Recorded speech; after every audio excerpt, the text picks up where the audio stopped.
xaqiiqdii maanta maalin farxad leh ayay ii tahay sababtay iigu tahayna waxaa weeye sidii aan u qabtay xukuumaddan aan ra'iisul wasaaraha ka ahay waa magaaladii ugu horeysay iyo gobolkii ugu horeeyay maamul goboleed ee aan booqasho ku imaado magaaladan Baydhabo waa magaalo si gaar ah qalbigeyga u hanatay qalbigeygana xusuus u leh marka waa u mahad celinayaa dhammaantiin iyo shacabka reer koonfur galbeed gaar ahaan shacabka magaalada Baydhabo xaqiiqdii iguma cusbo imaanshaha gobolkan maamulkan koonfur galbeed waxyaabo badan oo howlo badan oo ka soo qabtay waxa kamid ahaa magaaladan Baydhabo Diinsoor Qansax Dheere Xudur Buurhakaba iyo magaalooyin kale oo haddaan korka xasuusan dhammaantood waa ka soo wada shaqeeyay oo waxaan ka soo qabtay howlo infrastructure ku saabsan marka laga soo bilaabo 2007 ilaa hadda ayaan si goosgoos ah iyo si toos ah u imaanayay magaalooyinkan ee maamulka koonfur galbeed ilaahi marka waa u mahad celinayaa waa magaalo iyo gobol maamul goboleed aan si toos ah ugu abtirsado marka mar labaad iyo mar saddexaad waa mahadsantihiin xaqiiqdii ujeedooyinka safarkayga waxa ugu muhiimsanaa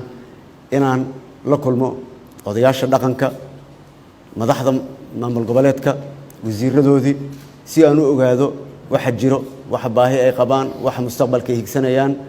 iyo sidaan talo uga qaadan lahaa iyo khibrad saa darteed ayaan halkaan imid waxaan kale u imid inaan ka qayb qaato mashaariic magaaladan Baydhabo laga furayo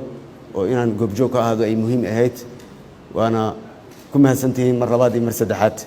waxaan insha Allah bari dhagax dhigi doonaa mashaariic kala duwan ee magaalada oo iga qayb gali doona madaxweynaha iyo guddoonka baarlamaanka waxaan rabaa si hoose inaan ugu dago amniga magaaladan iyo gobolkaba maamulka koonfur galbeed xaqiiqdii muhiim ayay noo tahay inaan wada difaacano oo aan meel uga soo wada jeesano cadawga nahareeyay ee dhibkan maanta Soomaaliya ay ku jirto nageliyay oo ah cadawga argagixisada ee al-shabaab haddaanan gacmaha isqabsanin laga soo bilaabo oday dhaqameed ilaa maamulka aysan gacmaha isqabsan cidna nagama saarayso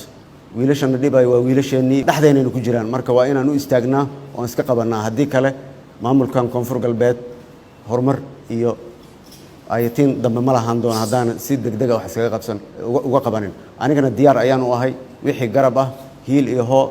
inaan idinla garab istaago hadduu alla idmo